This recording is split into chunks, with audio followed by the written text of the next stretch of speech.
বাস চিনেন বাংলাদেশের জাতীয় খাবার কিন্তু এটা। হ্যাঁ প্রথম বোটা কিন্তু আমি এবার 28 জন কামলা নিয়ে মারছি, আপনি বুঝতেছেন।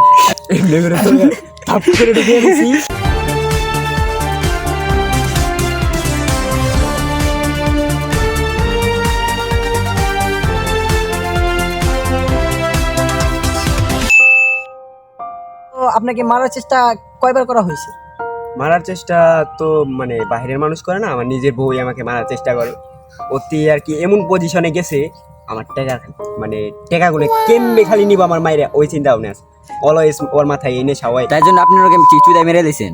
হ্যাঁ আমি প্রথম বোটা কিন্তু আমি এবার 28 জন কামলা নিয়ে মারছি, আপনি বুঝতেছেন। খালি খেলাধুলায় লাগে। দ্বিতীয়জনকে কতজন লাগাইছে?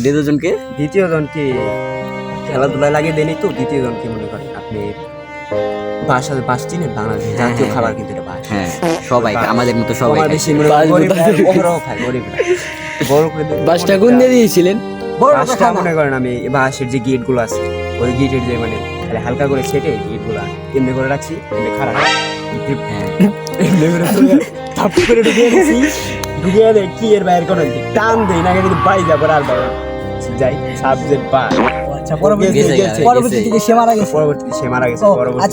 আচ্ছা আমরা জানতে পারছি আপনি নাকি কাজের মেয়ের সাথে নষ্টামি করতে গিয়ে ধরা পড়ে বিয়ে করছেন। নষ্টামি করে নেই তো, নষ্টামি খেলাধুলা করছি, প্লেইং করছিলেন আর কি। পরবর্তীতে ধরা খেয়ে আপনি বিয়ে করে ফেলেন। হ্যাঁ ধরা খেয়ে বিয়ে করে ফেলি। তো ওনাকে কি আপনি মেরে ফেলেন? না উনি আছে, সে ফিউচার ওয়াইফ তার। আচ্ছা উনি হয়তো অনেক ভদ্র না?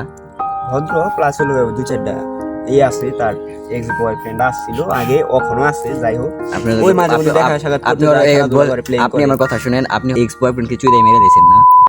না ওর এক্স হেচুদা না এ আমি যে ছেলে আধা রেকর্ড আছে।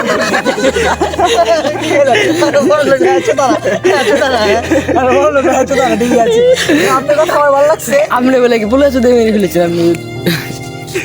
হয়ে গেছিল, একবার হয়ে গেছিল হঠাৎ করে মিস্টেক হঠাৎ করে খুবই প্যারা উঠে গেছে, বুঝতেছি হ্যাঁ। সৌদি আরবে মনে করেন আমি এই জন্য পোলাচু দিয়েছি। মালয়েশিয়া ওই জন্য ওখানে স্কুপ করছি।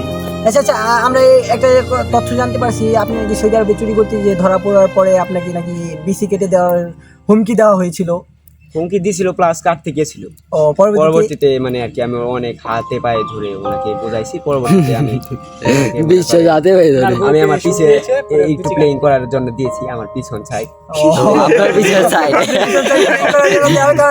ছেড়ে দিয়েছি। হ্যাঁ মানে একদিন হঠাৎ করে মানে কি এর জন্য জানি আমার টয়লেট ধরে গেছে, আমি আবার চাইছি হ্যান্ডেল মারব, আবার সেই হ্যান্ডেলে ফেরত দিয়েছে। আপনি বিয়ে শাদী করেন নাই? আপনি হ্যান্ডেল মারা ছাড়া কোনো উপায় ছিল না তখন? না তখন ছিল না উপায় মূলত। পরে আমি টয়লেটে গেছি, ওই মুহূর্তে মানে দরজাটা খুলছি, ভিতরে আবার একটা মহিলা ছিল, দরজাটা লাগানো ছাড়াই ওই জায়গায় আগা শুরু। ও সংঘর্ষ হয়েছে দুজনের মাঝে, দুজনের মাঝে সংঘর্ষ হয়েছে। দরজাটা খুলছি ওই মুহূর্তে বেটি মানে আমি তো মনে করছি এমনি খুলে দিই। ভাই একটা প্রশ্ন, ভাই আপনি কয় ঘন্টা টিকে হারছেন? টিকে হারছেন না আমি মানে টিকের জন্য যাই নাই তো, মানে আমি হাঁটতে গিয়েছি সে প্রকৃতির ডাকে সারা ওখানে মানে আমি গেছি। পরে ওই মহিলাটাকে দেখে আমি মানে মহিলা দিকে আপনি ভয় পাইছেন, মহিলা ভয় পায় নাই? না